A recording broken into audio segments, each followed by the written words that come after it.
Electronic voting machine, जिसके बारे में आप लोग सब वाकिफ़ हैं कि आजकल बहुत बड़ी शंका हो गई है कि इलेक्ट्रॉनिक वोटिंग मशीन्स मैनिपुलेट हो रही हैं और हो सकती हैं,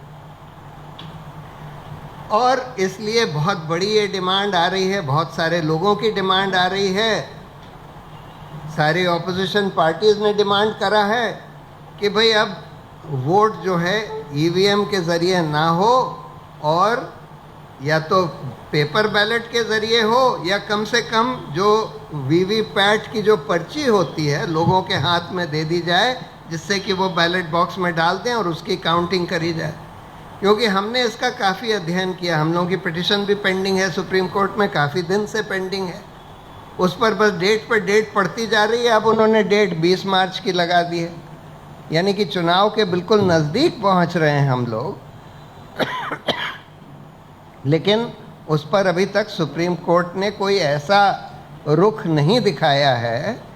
कि भाई उस पर रोक, जबकि करीब करीब सारे देशों में इलेक्ट्रॉनिक वोटिंग मशीन जहाँ जहाँ इंट्रोड्यूस हुई सब अब हटा दी गई हैं, पेपर बैलेट पर वापस चले गए। हाल में बांग्लादेश में भी वापस चले गए, लेकिन यहाँ पर वो नहीं हो रहा है। तो खैर, इलेक्टोरल बॉन्ड का जो जजमेंट आया है ये बहुत अहम जजमेंट है, बहुत बढ़िया जजमेंट है। इसमें सिर्फ यही नहीं कहा गया है कि इलेक्टोरल बॉन्ड गैर कानूनी है, इसमें यह भी कहा गया है कि ये जो लिमिट हटाई गई है, बड़ी बड़ी कंपनियां जो डोनेशन दे सकती हैं, पहले जो लिमिट थी कि 7.5 अपने प्रॉफिट से 7.5% से ज़्यादा नहीं दे सकती, वो लिमिट हटा दी गई थी। वो जो लिमिट हटाई गई थी उसको भी रद्द कर दिया है, और काफ़ी अच्छी चीज़ें बोली हैं कि इस देश में चुनाव जो है पैसे का खेल हो गया है। तो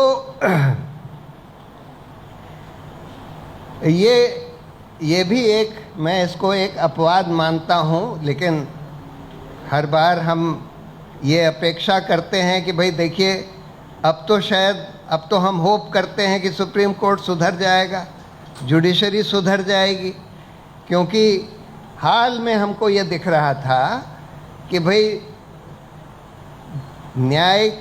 न्यायपालिका का जो स्वतंत्रता है वो चरमरा गई है, कहीं ना कहीं चरमरा गई है, और सरकार के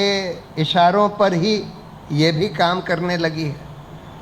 लेकिन ये फैसला एक उम्मीद की किरण है, और मैं तो ये मानता हूँ कि जब कोई अच्छा फैसला आता है जनता के हक में तो उसका हमको पुरजोर स्वागत करना चाहिए। जब कोई गलत फैसला आता है तो उसका हमको विरोध ही नहीं, उसकी आलोचना भी करनी चाहिए, जो हमारा अधिकार है।